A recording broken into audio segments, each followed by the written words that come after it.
Welcome to Crosstalk Solutions. My name's Chris, and today we're going to be taking a look at the Fing box from the makers of Fing. Now, what is Fing? First of all, Fing is a network scanning app for iPhone and Android. It's been around since 2009. I've had it on my phone for a while, albeit I don't use it too often. But about 6 months ago, I saw that Fing was doing an Indiegogo campaign for this new product, the Fing box. And so I went ahead and purchased one. At that time, I think it was $80 to buy into this product. And it looked interesting. I figured I would just try it out, as well as support a company that is up and coming. So through that Indiegogo campaign, Fingbox raised almost $1.4 million, which is a crazy amount of money. And now this is an actual product. It sells right now for $99, but it looks like they're going to be raising the price of this device to $119 at the end of the month, at the end of September 2017. So what does this do exactly? And before I really get into that, I do want to say that this is not a paid endorsement of this product. I've never spoken with this company. I just thought it looked interesting and I figured I would buy one. I will give you my honest thoughts and opinions on this device as I set it up and work with it. It might be a piece of crap. It might be totally amazing. I have no idea. So we're just going to try it out together and see how it works. This device has parental control. It says track who is online, limit internet access, see device activity and history. It can improve network performance, so find Wi-Fi sweet spots, discover bandwidth hogging devices, and test your internet speed. And then finally it says protect your home, detect Wi-Fi attacks, monitor surrounding devices, and block intruders. So from what I understand, this device plugs into your network. It's kind of set it and forget it, and then you work with the device through the Fing app. There's no subscription cost to this. This is a one-time purchase. You buy this device, you plug it in, and it works. What I'm not sure how it does is how does it control and how does it have the ability to limit and throttle bandwidth for devices when it's just passively plugged into the network. So I'm kind of curious about that. I'm not sure how that works, and that's one of the things that I'm going to be trying to figure out. Okay, so let's go ahead and get this thing unboxed and see what comes with it. I'm also curious to see if it requires a power adapter or if it does have some sort of PoE capability. Okay. So there we have the device itself. Why is this a weird box? I don't know why that folds over that way. So here's the Fing box itself. Whoa. What is this? It comes with like what weird packaging. Well, this is the device itself, and I'll do some close-up shots of this, but it comes with this sort of silicone mold that it was sort of sticking out of, and they had like this pedestal piece of cardboard in there, so I don't know what the purpose of that was. But it looks like it just sort of slips right into this silicone mold. And it looks like there's 4 things on the back here. We have a little reset hole. We have a USB-C, I think, power, or micro USB. I'm not sure exactly what you call that. It has Ethernet, and there's a USB port. Okay, so let's go ahead and pop that in. Let's see what else comes in the box here. So we have a Fingbox setup guide. Looks pretty simple, 1 page. I will go through that in just a second. And then we've got a flat Ethernet cable. We've got 3 different types of power plugs. Looks like they're covering their bases on the power plugs. Different international power plugs that come with it, and then the one that's actually on here is a US-based power. So we'll go ahead and power this thing up, and then I will switch over to my desktop and my phone, and we'll try to get it connected. Okay, so I have the Fingbox plugged in. There is no power over Ethernet, or at least it didn't fire up when I plugged it into a 802.3AF compatible switch. So I have it plugged in, power and Ethernet. It took a little while to actually turn on. So if you have one of these devices and you plug it in and the lights around the edge here don't come on immediately, it took about 30 seconds before I saw any lights, and then it did a nice little laser light show, and now it's just blue and then sort of pulsating green every so often. Okay, so let's go ahead and switch over to our iPhone. From what I understand, this is available for both iPhone and Android. When you fire up Fing, you can see that they're really promoting Fingbox. This is now the first screen when you pop into Fing. Talks about the features, block devices, block internet, bandwidth analysis, intruder detection, hacker checks, Wi-Fi speed, bandwidth hogs, digital fence, and then you can say get Fingbox. So in the upper right-hand corner here, there's a little add Fingbox icon. I'm going to click on that, and we are looking for our Fingbox. This may take a while if you have just booted your Fingbox up. Now, I booted my Fingbox up probably 5 or 10 minutes ago, and it looks like it has been found. Although, oh, there it goes. My recording is lagging a little bit behind. All right, so Fingbox found. Let's go ahead and say configure.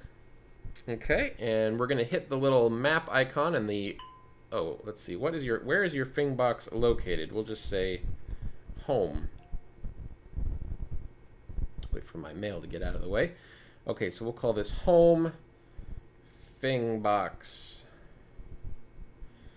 And let's just see if we can find it. Allow Fing to access your location. All right, let's see.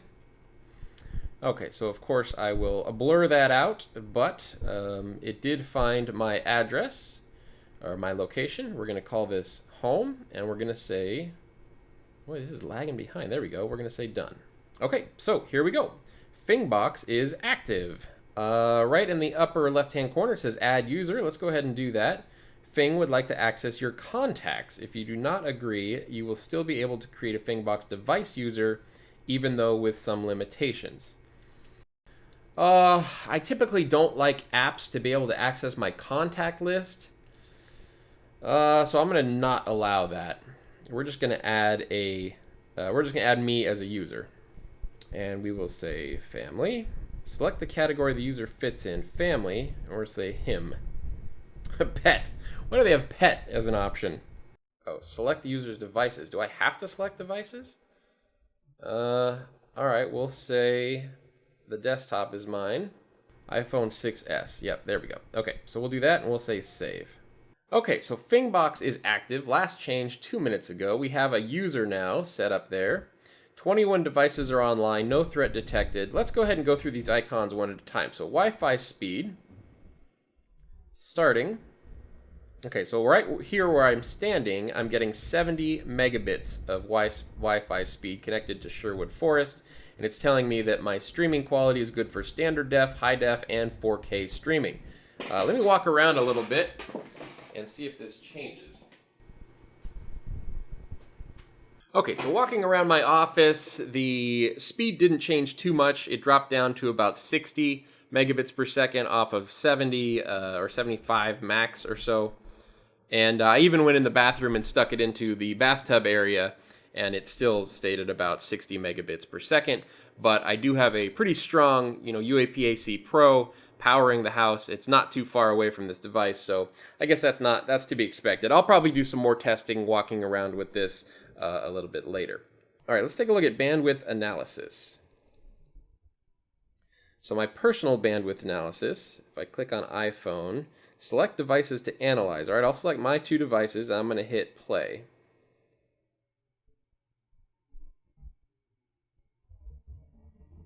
Let me run a speed test on my desktop.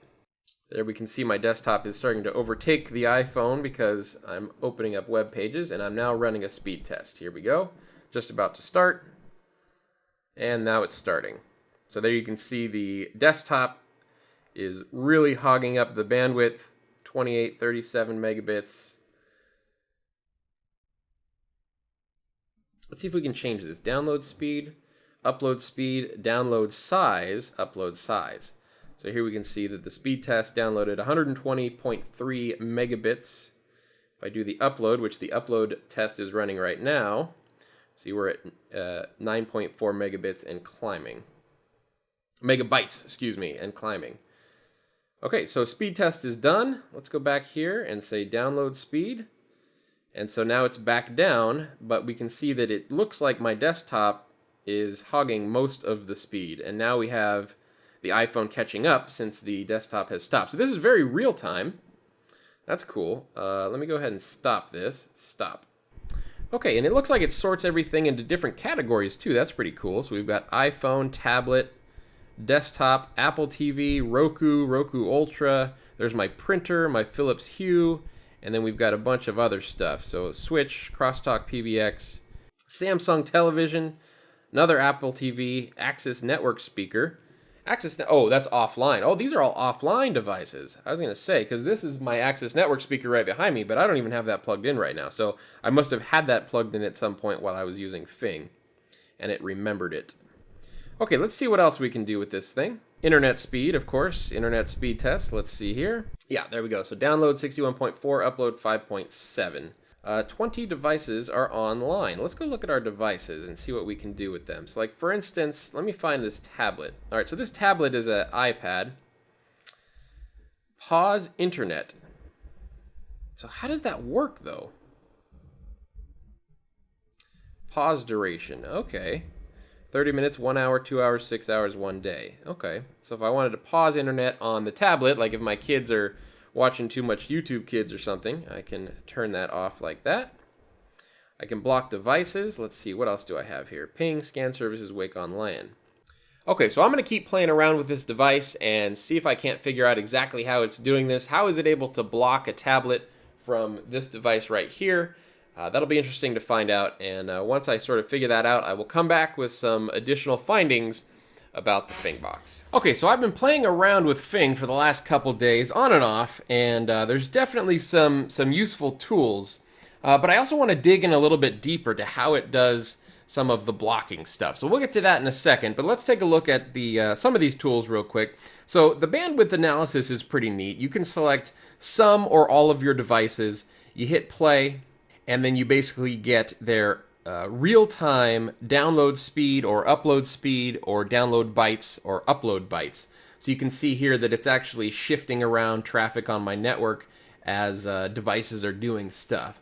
And if I ran a speed test or something, you'd see that pop right to the top of the list. Okay, so let's get out of there. It's also pretty neat. So if you look up here in the upper left-hand corner, you can see that I've got my wife set up as well as myself, right? And you see a timestamp underneath there. It says 6 hours and 21 hours. So when you click on anyone that you've set up as a user, you can select the user's personal device. So basically, if you click on iPhone, for instance, does iPhone mark your presence in the network? Yes, it's always with me, or no, I may leave it behind. So when you set your phone, usually it's going to be your phone. When you set your phone to your personal device, then your user list will actually gray people out when they're not connected to the network or when their device is not connected to the network. So the notion is, if my wife's got her iPhone on her all the time, when she leaves the house, I'll be able to see that. And I believe there's a way to also notify when someone leaves or comes back, but I have not found that yet, and that might be one of the extra features that's enabled when you allow Fing to see your entire contact list, when you allow it access to your contact list, which I did not. I said, no, I don't need Fing to have access to my contact list. Okay, so then Digital Fence is also pretty interesting. Digital Fence shows wireless devices that aren't connected to your network. So for instance, this Raspberry Pi right here that you see on the screen, this is a device that has a wireless NIC inside of it, but I have it hardwired into the network. So the wireless NIC has its own MAC address, but it's not connected to my wireless network, and so it's being reported as a device that Fing sees, but it's not actually in use on the network. So that's where you can do different things with devices. You can watch devices, monitor them, etc. For stuff that's not connected to your network, but is near your network. Okay, so all of that is cool, and that's pretty neat too. Also look down here, you can see you do get notifications when new devices connect up to your network. So I can say, got it, this is a SIP23G phone that T23G phone that I added earlier today. So I'm just going to say, got it. Basically, you can, approve or block new devices that connect to the network. And you do get notifications. I haven't found out how to get notifications on the phone itself, although I think I turned that on. I just haven't applied any new devices yet. But I definitely get notifications in email. So whenever a new device is connected, I get an email from Fing that says, hey, you've got a new device connected. Okay, really though, let's get into what I think is the most interesting part about Fingbox. And that's the device blocking. So keep in mind that this is a device that I literally just plugged into the network. I didn't do any configuration whatsoever. It grabbed an IP address and the gateway and the subnet information all from DHCP and just started working. Okay, so now if I go to my main device list, and let's see, I've got my laptop, my desktop here. I can do this pause internet. So let me pull up, let me switch over my view real quickly. I'm going to pull up a ping. I'm going to do a ping-t 4.2.2.2. Okay, so we can see that my computer is pinging out to the internet, no problem. Now, on this device, I will now say pause the internet on my computer for 30 minutes. Now, within about 5 seconds, you're going to see these pings stop responding, and it's going to say request timed out. There we go. It just stopped. Let's go ahead and resume internet one more time. Once I click resume internet, again, about 5 seconds later, it's going to start pinging out to the internet one more time. And there we go. Okay, so I'm connected back to the internet once again. So I mentioned this in the first part of the video, but I was really curious, how does this device do that? If this isn't a router on the network, because I could understand if it was a router and all traffic was passing through this device, that's one thing. But this is not a router. This is a device that I just plugged into the network, right? So how does it do that? Well, let's take a look. Let's take a closer look. If I go back to my command prompt and I do ARP-A, I want to see my ARP table for the IP address of the gateway, which is where internet traffic goes out. So the gateway on my network is 192.168.200.1. Okay, so we see that my ARP address, let me bring up another command prompt window. Okay, so persistent ping going on the left-hand side, and then here is my window where I just checked the ARP address. So my computer sees physical address 24A43C05D2BE as the MAC address for the gateway, 192.168.200.1. Okay, and that MAC address is the ETH1 interface of my Edge router Lite, okay, because it says all traffic for the network goes to out the Edge router. Now, let's block our internet one more time. I'm going to pause the internet for 30 minutes. We're going to wait 5 seconds. As soon as this starts timing out on my pings, let's take a look at our ARP again. Okay, so we're timing out now. Let's run that same command again, ARP-A 192.168.200.1. And look, the MAC address has changed. F023B9EB463C. So what the heck is that? Well, that is the MAC address of the Fingbox. Okay, so what the Fingbox is doing, it reminds me of, the movie Captain Phillips, where Tom Hanks gets his ship taken over by the Somali pirates. I don't know if they were Somali pirates, some sort of pirates.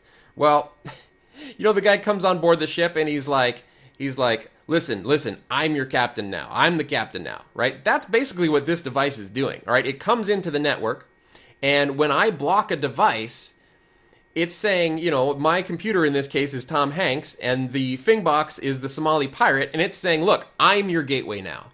Okay, you don't go out to the Ubiquiti, I'm your gateway now. And how does it do that, right? So to find out, we had to start digging a little bit deeper, and I had to jump into Wireshark. So let me resume internet on my machine here. Okay, so here we are. I have my persistent ping going once more, and if I look at ARP-A now that I've resumed internet, we're back to the MAC address of 24A4 blah blah blah, the Ubiquiti. Now, originally, when I was looking at Wireshark, I was only looking at my local address, my local Ethernet card on my machine here, and I wasn't finding everything that I wanted to see. So I actually did a port mirror. If you guys are interested in learning how to do port mirroring, let me know. But I took the port that the Fingbox is plugged into on my UniFi switch, and I mirrored that to a different port, and then I plugged a second network card into my box here. It's just a USB 3 network card. I plugged that in, and plug that into the mirrored port. So that way I was able to use Wireshark to see absolutely everything, every little bit of traffic that this Fingbox was sending and receiving on the network. So let's take a look at that first real quick. It's actually Ethernet 4. Now, if you look here, this is a little tough to see since it's so small, but you see these peaks right here? This happens about every 30 seconds. And what that is, if we open this up, so this is all of the traffic coming out of the Fingbox, or that the Fingbox sees, coming to or from the Fingbox. Let's sort like this. And what you're going to see is every so often, boom, there it is right there. I know you saw that. So here's Domotes. So you see Domotes? Let me pause this because it's going way too fast. Stop. This thing puts a lot of noise onto the network, first of all. But if we scroll back up to where that huge string of ARP requests went, in fact, let's filter on ARP. We're just going to say ARP, enter. So we're filtering out everything except, we're filtering only on ARP stuff. So if you look here, Domotes, right? So Domotes underscore, and then the last 6 digits of the MAC address. So Domotes is the manufacturer ID. So in a MAC address, you have two pieces. You have the first 6 digits and you have the last 6 digits. The first 6 digits are always the manufacturer ID. The last 6 digits are the unique identifier for that specific interface. Okay, so Domotes is a company that makes very similar network type monitoring software. I hadn't heard of them before this, but they must be OEMing this Fingbox for Fingbox. So that's why we see Domotes as the MAC address of the Fingbox, or the manufacturer of the Fingbox. Okay, so what this is doing is every 30 seconds or so, it blasts an ARP out to the entire network that's saying, hey, who has this IP address, 9, 10, 11, 12, 13, 14, through my entire Class C, okay? So it goes through my entire Class C network every 30 seconds and says, everyone tell me where you are.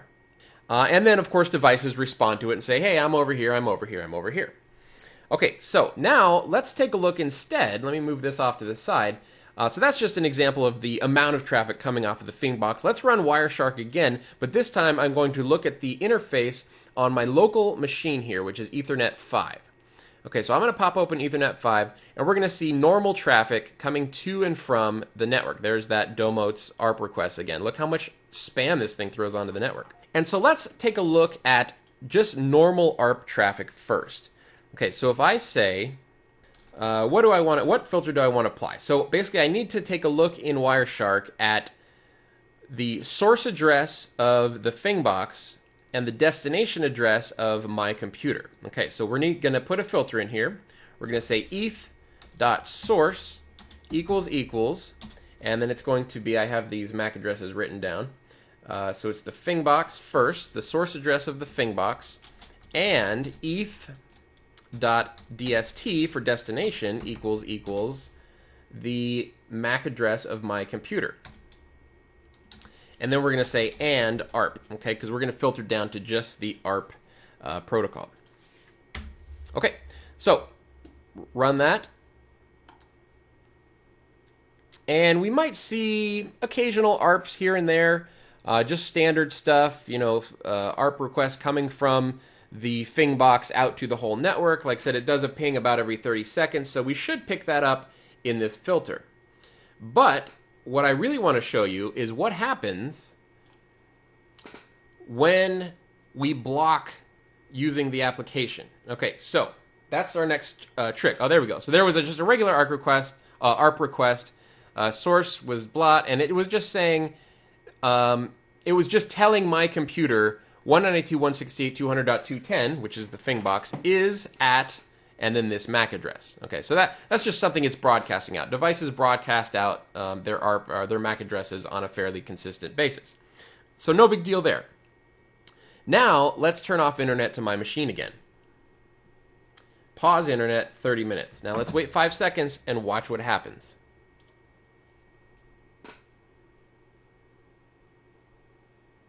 Boom, boom, boom, boom. So what is happening now, right? So this is exactly what we were seeing. So you're going to see these, you're going to see about 3 or 4 ARP requests from the Fingbox to my computer every 3 seconds. Okay, so we're going to stop that now, and let's take a look at one of these packets. What's it doing here? So this is the Fingbox telling my computer 192.168.200.1, my gateway, is at this MAC address, which is the MAC address of the Fingbox. I'm your captain now, right? So it's basically flooding my computer, or whichever device I decide to block, wired, wireless, whatever, it floods that computer with ARP requests and says, hey, listen, I'm your captain now. Don't listen to what anyone else is saying, right? And so it floods the device so much with this ARP traffic that when my gateway, my actual gateway, does its ARP every so often, I don't know, once a minute or however often it does it, it's just lost in this wave of ARP requests. Okay, so interesting thing, and what led me to this conclusion was that while I was doing pinging, and you can see one snuck through here, every so often I would get a reply from the internet. So what that means is that in between the 3 seconds that the Fingbox was sending out its flood of ARP requests, one ARP request from the gateway got through, and it set the gateway address correctly. I got one ping, and then we were back to the flooded ARP request where my computer thinks that the Fingbox is now the gateway, or it thinks the Fingbox is 192.168.200.1, my gateway address. Okay, so let's go ahead and resume that again. Okay, so I've resumed my traffic, and once again, we should be able to see the pings start coming through here again.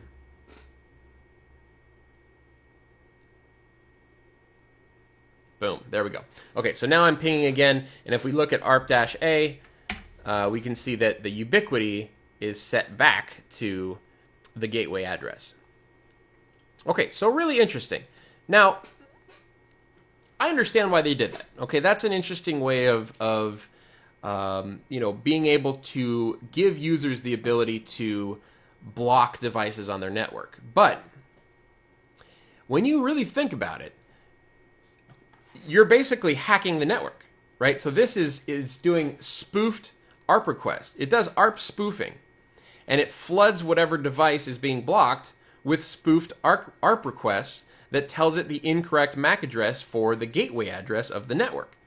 Okay, so that's all well and good, and that works for perhaps a home user, this type of thing that you have set up if you're going to be doing parental, blocking and monitoring of devices and that sort of stuff. But how do you prevent this device? Okay, so let me pose a scenario to you. Let's say you work for your IT administrator for a company. Maybe you've got 100 employees.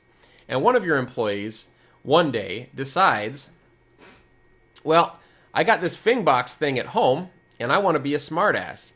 I'm going to take this Fingbox, I'm going to plug it in at work, and I'm going to start blocking services. I'm going to start blocking the email server. I'm going to start blocking the web server. I'm going to start blocking Joe's computer from having internet access because I don't like Joe. He looks at me funny, right? You can be very malicious with this thing, and there's no security in place. How many of you can honestly say that you are A, prepared for something like this, and B, would know how to detect it if it started happening on your network? Like, where would you even begin? So that's the question that I want to put out to you guys. So there are ways to authenticate devices that are plugged into ports, right? There's port security, such as 802.1x. However, what about for wireless devices, right? Port security works when you're plugging stuff into ports, but I've been out of the network administration game long enough that I don't know how I would solve this problem. So I'm leaving it to you guys. Most of my viewers are a lot smarter than I am. So you guys tell me, how would you prepare for this? How would you proactively prevent someone from sticking a Fingbox on your network and flooding your network with ARP requests and being able to use their iPhone to block whatever devices they wanted to on that network? What if you have a hotel and someone brought this to the hotel room and they thought it would be funny to block internet access for everyone else in the hotel, right? There's 1,000 different ways you can think of to exploit this thing to really cause some malicious damage to networks out there. It's a big security concern, and I don't know. I reached out to Fingbox on Twitter just to see if they had anything to say about this, if they could have someone talk to me about it. I did not hear back yet, but if I do hear back from them, I will absolutely update this video. And yeah, I'm very curious what you guys think about this device. And it's also interesting that this started out as kind of just like a fun, little cool device that I found unboxing video, and it really turned into an in-depth network discovery session. We're going into Wireshark here to figure out exactly what this thing is doing. So again, also if you guys want to see more stuff about Wireshark, let me know. I'm happy to do some videos on that. But that's about it for the Fingbox. Overall, again, if it's something that you think you're going to use, something that you think would be beneficial in your own home network, it definitely works, right? And it does its job well. It does what it's supposed to do. I just am personally concerned about the security implications of something like this, especially when you're talking about dragging one of these into a corporate network and just plugging it in and then having control over which devices on that network can see the internet and which can't. Okay, so that's very concerning to me. All right, well, I hope you guys enjoyed this video. If you did enjoy this video, please give me a thumbs up, and if you'd like to see more videos like this, please click subscribe. My name's Chris with Crosstalk Solutions, and thank you so much for watching.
If you did enjoy this video, please give me a thumbs up, and if you'd like to see more videos like this, please click subscribe. My name's Chris with Crosstalk Solutions, and thank you so much for watching.